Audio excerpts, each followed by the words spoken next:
इस दफ़ा का जिक्र है। एक गांव में मीठा और रामू रहा करते थे। रामू बहुत ज़्यादा अमीर था। मीठे ने उससे उसकी सारी दौलत धोखे से हथिया ली थी। मीठे ने एक जगह खोल रखी थी जहां पर वो गांव के लोगों को उधार देता था और सूद समेत वापस लेता था। बेटा, मेरी बीवी बहुत ज़्यादा बीमार है, क्या तुम मुझे उसके इलाज के लिए 2 लाख रुपए दे दोगे? ठीक है, आप मुझसे 1 लाख रुपए ले लें, लेकिन आपको सूद समेत वापस करने होंगे। अगर आपको लेने हैं तो ले, आज से 1 महीने के बाद 1.5 लाख रुपए मुझे वापस कर दीजिएगा।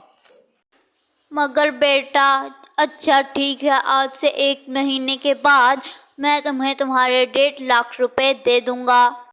वहाँ पर रामू बहुत ज़्यादा परेशान था। उसके पास खाने पीने के लिए कुछ नहीं था। अब रामू सोच रहा था कि वो अपने दोस्त मीठे से कुछ उधार ही ले ले, और इसीलिए वो चल पड़ता है अपने दोस्त मीठे के पास। मैं तुम्हें 20,000 रुपये तो दे दूंगा, लेकिन तुझे मुझे 25,000 रुपये वापस करने होंगे।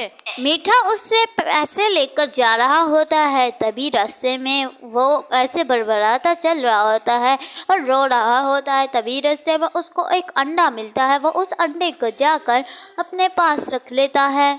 तभी वहाँ पर एक चुड़ैल आ जाती है जिसका वो अंडा था।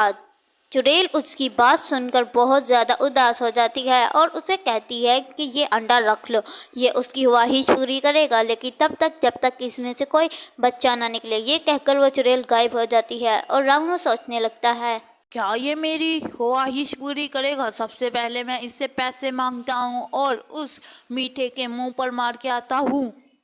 वो उससे पैसे लेकर मीठे को देता है और उससे कहता है, ये लो तुम्हारे पैसे। अब मेरे पास जादुई अंडा आ चुका है। अब मैं तुम जैसों से बात भी नहीं करूँगा, तुम जैसे धोखेबाज आदमियों से।